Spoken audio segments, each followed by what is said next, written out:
یبلو جو ہے عربی زبان میں آتا ہے آزمانا. خلق الموت والحیات لیبلوکم ایکم احسن عملا. یہی معنی ابتلا کے بھی. ابتلا یبتلی آزمانا. ابلا یبلی جو آتا ہے باب افعال سے، اس میں آتا ہے کسی کو کسی تکلیف میں ڈال کر اس کو نکھارنا، کہ اس کا جوہر نکھر جائے، اس کے اندر جو خیر ہے وہ اور چمک جائے، لوگوں کو بھی معلوم ہو جائے کہ یہ شخص اس مقام کا اہل ہے، اس کے اندر یہ صلاحیت ہے، اس میں یہ قوت موجود ہے. تو یہ گویا کہ اہل ایمان کی صلاحیتوں کو نکھارنے کے لیے اور ان کے درجات کی ترقی کے لیے بھی اللہ تعالیٰ دنیا کے اندر یہ مصیبتیں اور امتحانات جو ہیں آزمائش کے حوالے سے افراد پر بھی اجتماعی طور پر بھی لاتا ہے. اور ایک اس کا اور بھی ہے، اہل ایمان پر اس طرح کے ابتلاء و آزمائش کی ایک نوعیت اور بھی ہے، اور وہ یہ ہے کہ جو بھی آپ سے غیر ارادی طور پر یا یہ کہ آپ نے کوئی گناہ ارادی طور پر بھی کر لیا، اللہ تعالیٰ اس کی سزا اسی دنیا میں دے کر آخرت کی سزا سے محفوظ کر دے. گویا کہ اس سے بڑا خیر کیا ہوگا؟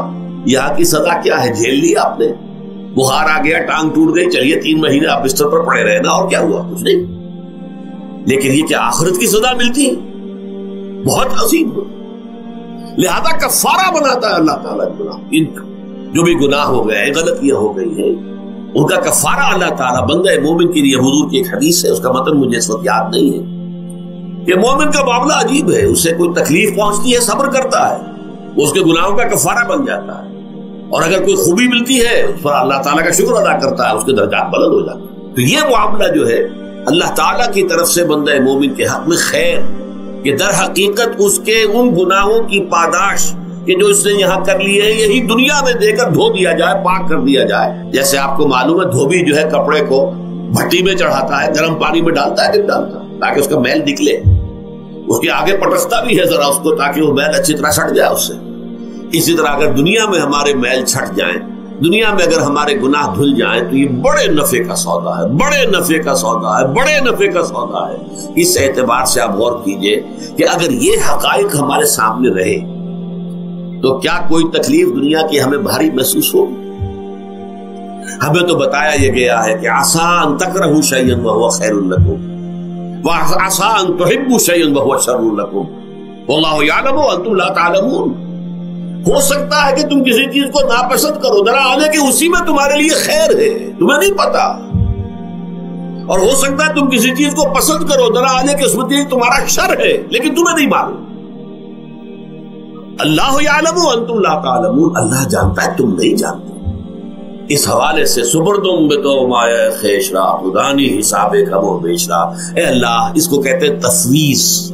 یہ سورہ تغابن کے 10 میں یہ تمام مضامین تفصیل سے آتے ہیں کہ ایمان کے جو باطنی ثمرات ہیں اس میں سب سے پہلے مقام رضا ہے، پھر تفویض، توکل ہے. آپ محنت کر رہے ہیں، محنت کر رہے ہیں، محنت کر رہے ہیں، نتیجہ نہیں نکلا. ایک نتیجہ یہ نکلے، ایک بچے نے بہت محنت کی، دن رات کام کیا، فیل ہو گیا امتحان. اب صدمے سے کمر ٹوٹ سکتی ہے اس کی، لیکن نہیں، ہو سکتا ہے کہ اللہ تعالیٰ نے اسی میں میرے لیے خیر رکھی. اس لیے کہ ہماری محنت سے کچھ نہیں ہوگا، ہمارے مادی وسائل سے کچھ نہیں ہوگا، ہوگا اللہ کے اذن سے، اللہ کی مرضی سے، اللہ کی مشیت سے. یہ ہمارے لیے خاص طور پر اس اعتبار سے بہت اہم نکتہ ہے. ہم سب راہ حق کے مسافر ہیں، اپنے اپنے بس پڑتے محنت کر رہے ہیں، وقت بھی صرف کر رہے ہیں، مال بھی صرف کر رہے ہیں، محنت کر رہے ہیں، مشقت کر رہے ہیں. لیکن فرض کیجئے جیسا کہ ہے، پھر واقع فرض کیا کیجئے، وہ تو واقع سامنے کی بات ہے، نتائج نکلتے نظر نہیں آ رہے، قدم نہیں بڑھ رہے، ہماری طرف لوگوں کا رجوع عام نہیں ہے. ٹھیک ہے، اس پر قطعاً بدل ہونے کی بات نہیں، یہ اللہ تعالیٰ کی مشیت میں ہوگا، جب وہ چاہے گا تب ہوگا. ہمارا کام یہ کہ اپنا فرض ادا کیے چلے گا بس، اور نتیجے سے بالکل ذہن کو اپنے منقطع کر لیں، ذہن کا کوئی تعلق آپ کے نتیجے کے ساتھ نہ رہے.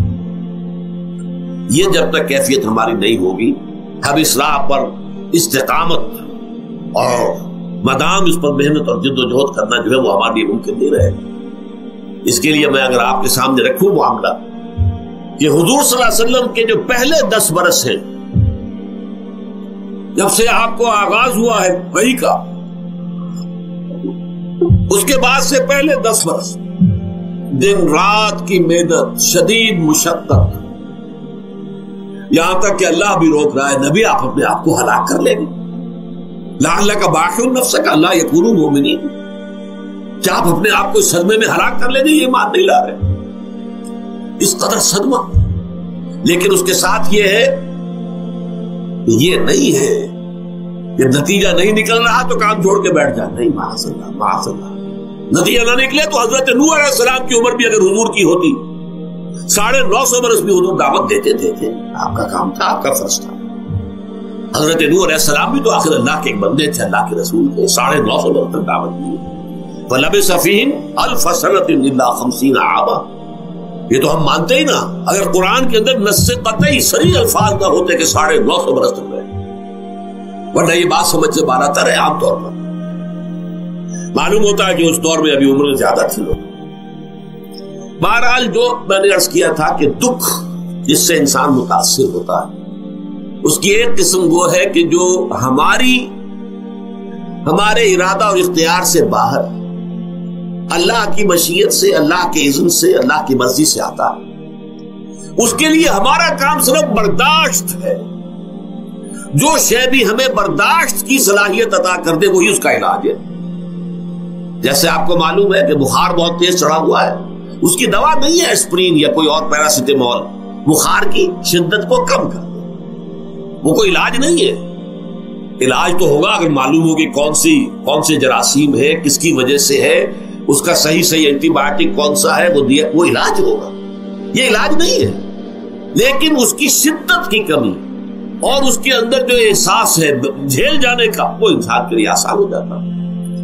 یہی مضمون آیا ہے سورہ حدید میں بھی، ما اصاب من مصیبت فی الارض ولا فی انفسکم، یہاں کھول دیا اس مضمون کو۔ میں نے عرض کیا تھا نا کہ یہ آفت سماوی بڑے پیمانے پر بھی ہو سکتی ہے، زمین میں یعنی زلزلہ آ گیا، فلڈ آ گیا، طوفان آ گیا، ولا فی انفسکم، خاص تمہاری جان میں، تمہیں بخار ہو گیا، تمہیں ٹی بی لگ گئی، تمہیں کوئی اور بیماری آ گئی، تمہیں کینسر ہو گیا، معاذ اللہ ہوتا ہے، آخر ہوتا ہے، دنیا میں انسانی زندگی کے ساتھ یہ ساری چیزیں لگی ہوئی ہیں۔ لیکن یہ چیزیں ما اصاب من مصیبت فی الارض ولا فی انفسکم، نہیں پڑتی تم پر کوئی پڑنے والی کوئی مصیبت، کوئی تکلیف، نہ پوری زمین میں بڑے پیمانے پر، نہ تمہاری جانوں میں انفرادی سطح پر، الا فی کتاب من قبل ان نبرأھا، مگر یہ کہ وہ تو ایک کتاب میں، کتاب اللہ کے علم کی کتاب، ام الکتاب، اس میں پہلے سے درج موجود ہے۔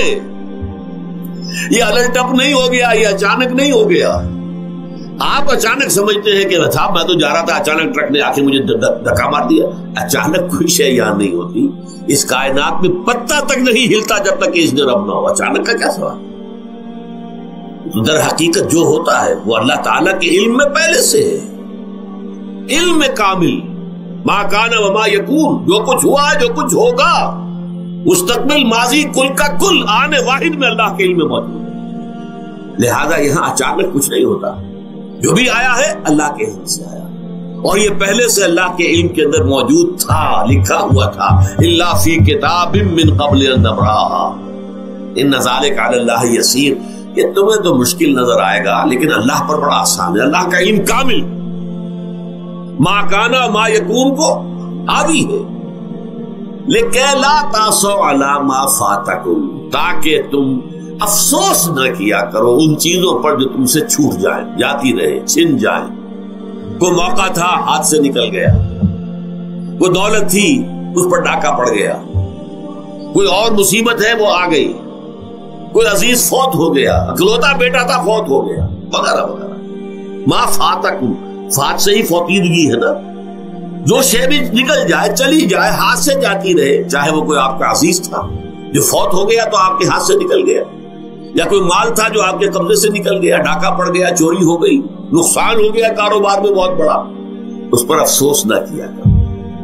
اگر افسوس کرو گے تو اس کا مطلب کیا ہوگا کہ تمہیں اللہ پر اعتماد نہیں ہے، یا تم سمجھتے ہو کہ اللہ کے سوا بھی کوئی ہے جو یہ کام کر سکتا۔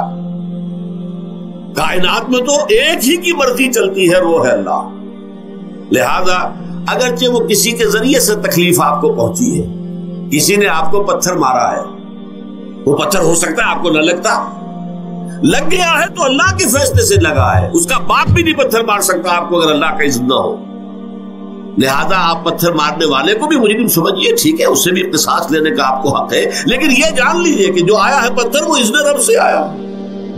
اب ظاہر بات ہے کہ اگر یہ کیفیت ہوگی تو غصہ اتنا نہیں ہوگا اس شخص پر کہ جس نے یہ کام کیا ہے، بلکہ ہو سکتا ہے آدمی مسکرا کے رہ جائے. جیسے کہ وہ میں واقعہ سناتا رہا ہوں اپنے دروس میں کہ ایک درویش ملک صاحب بھی جا رہا تھا، جو رب کرے سو ہو، جو رب کرے سو ہو، جو رب کرے سو ہو. کسی شخص نے پتھر اٹھا کر دے مارا، اس کے سر پہ لگ گیا کہ اس نے پیچھے پلٹ کر دیکھا کس نے مارا. اس نے مجھے کیا دیکھتے ہو، جو رب کرے سو ہو، یہ تو رب کے مارے. اس نے کہا مجھے تو یہ پتھر رب کے مارے ہی لگا ہے، لیکن میں دیکھ یہ رہا تھا بیچ میں کس کا منہ کالا ہو گیا، اپنے لیے کس نے ایک گناہ کما لیا، اپنے لیے کس نے ایک مصیبت جو ہے وہ مول لے لی، وہ بیچ میں تم آ گئے ہو. پتھر اللہ کی طرف سے آیا ہے، لیکن اس کا عذاب، اس کا وبال تم پر آتا ہے.